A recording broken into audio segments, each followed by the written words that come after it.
Liz here, coming at you with another video. Now this one is another book review, and this one is by Lauren Blakely, and it is My So-Called Love Life.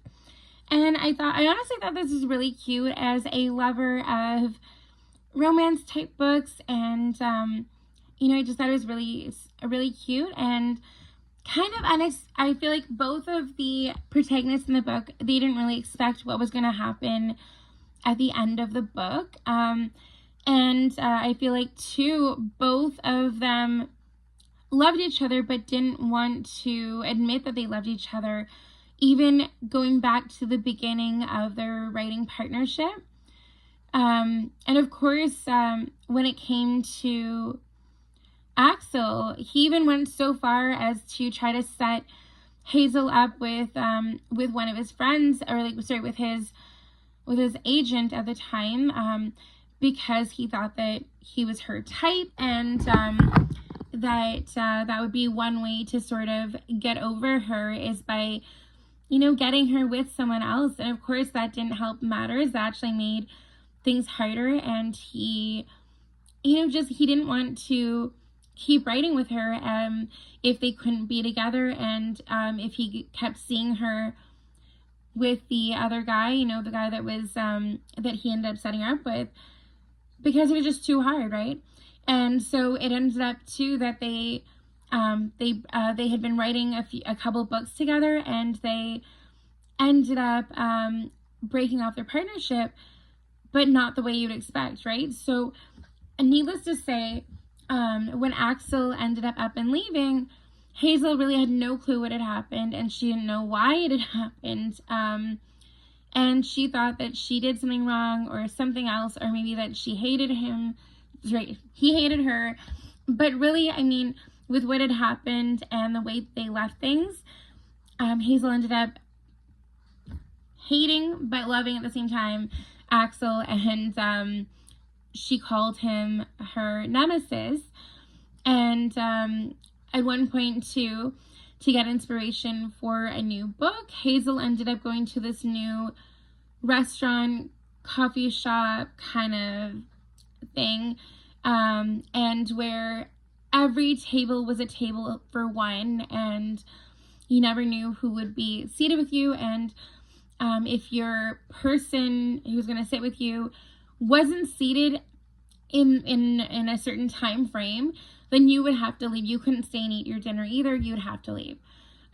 So sure enough, lo and behold, destiny had something in mind for Hazel, where she was destined to end up getting together with Axel in some way, shape, or form. And lo and behold, her partner for this little experiment was indeed Axel. And so they ended up having their dinner together, and talking, and then going for a walk afterwards. And so it ends up too, after that night, literally the very next year, a couple days later, both of them ended up finding out that they were going to be going on a book tour through Europe together, and they thought there was going to be another author going on the trip as well, but unfortunately she ended up breaking, I think it was her leg, when she was, just before she was about to leave, and just before they went on the trip. And so it ended up just being Hazel and Axel as the only two authors on this luxury train trip with your favorite romance author. And so, so needless to say, this was not what they were expecting. They thought they would have a buffer of the other author. But it ended up actually being a good thing, because they ended up reacquainting themselves with each other. They ended up getting to know themselves as just fellow writers, and getting to know each other, and letting their guards down, and all that kind of stuff. And as time goes on the trip, on this train trip with the fans and the book tour, they end up realizing that they really don't actually hate each other. In fact, they quite like each other. In fact, they more than like each other.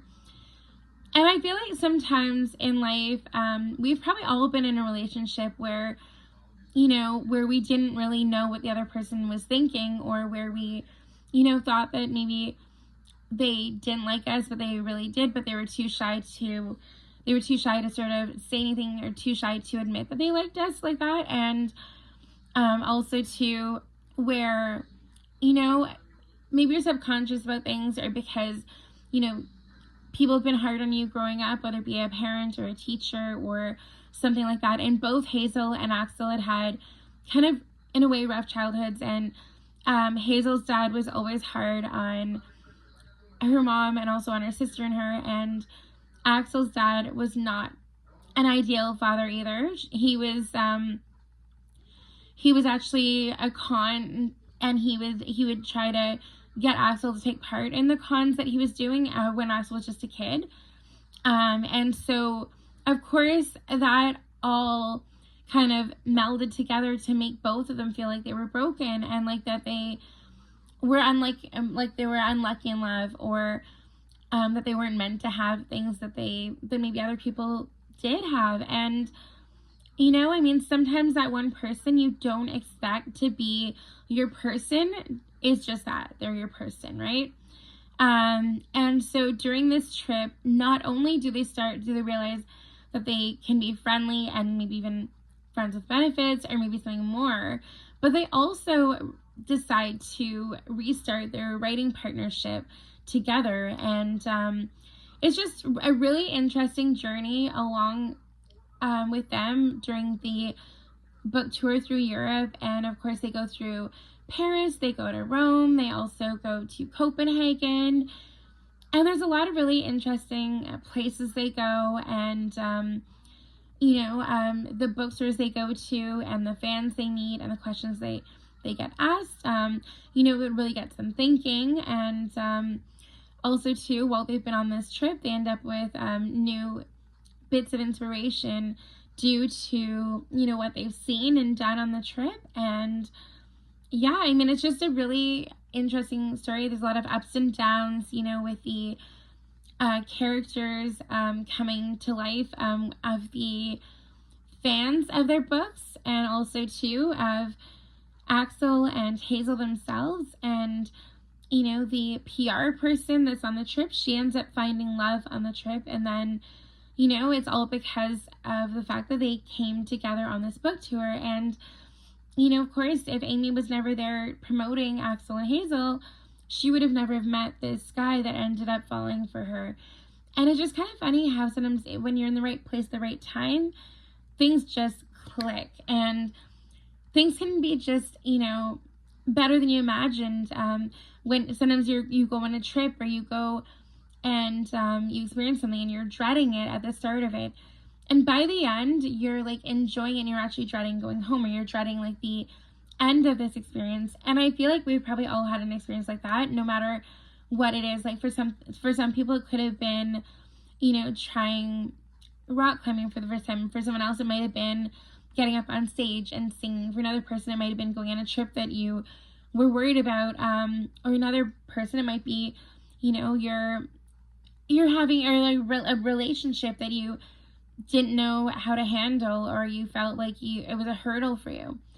So in a way, Axel and Hazel, they were their own worst enemies in their relationships and in life and in writing, and they also were their hardest critic. And it was also partly due to the way people in their lives had previously talked to them or talked them down at times.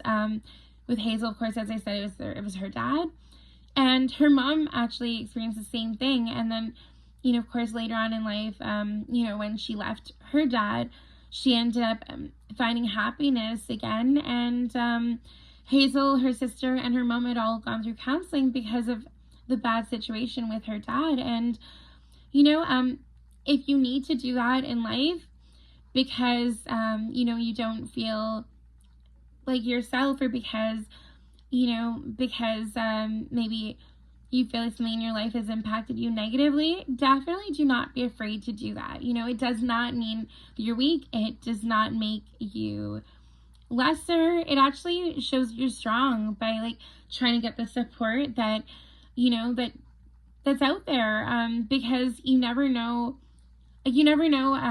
what is going to help you. And as long as you get that help, you'll be able to go forward and press on. And I feel like, you know, sometimes there's those stories out there that that can be just that can be like kind of like a nice easy read or that kind of thing. That this book was definitely that. And I really enjoyed seeing these characters grow as the story progressed. And I honestly, this was my first Lauren Blakely novel that I'd read, and I really, really enjoyed it. And I can't wait to read another book by her and see what it's like. Make a note in the comments if you've read any books by Lauren Blakely as well, and if you have, which novel you'd read. And also too, maybe make a note in the comments too, what is your favorite author to read with, and also what's your favorite genre to read. Myself, honestly, I like a mix of either like drama or like dramedy or like romance or inspirational type things. And there's a few, I'd say a few go-tos are, you know, my old standby kind of authors, but I've really been enjoying branching out and trying new authors too. And I feel like sometimes, you know, if you don't try other authors, you never know what you're missing, right? Because sometimes that author that you haven't tried yet, they might end up being a new favorite of yours, right? And so honestly, in regards to the rating for this novel, I would probably give it a solid like 4.5 out of 5. It was definitely a really good read, and each time I was reading, I wanted to just keep reading more. And anytime you're reading a book like that, it's definitely a sign it's like really good, right? Because you're getting right into it. Again, thank you so much for watching. I hope you enjoyed this little review on my so-called love life, and let me know in the comments if you've read this book yourself and what you thought. And if you haven't read it yet, if you've read another book by Lauren Blakely, and you would maybe suggest another author, or let me know what you're reading right now. Thank you so much for watching again. Don't forget to like and subscribe, and until next time, take care. Bye, guys.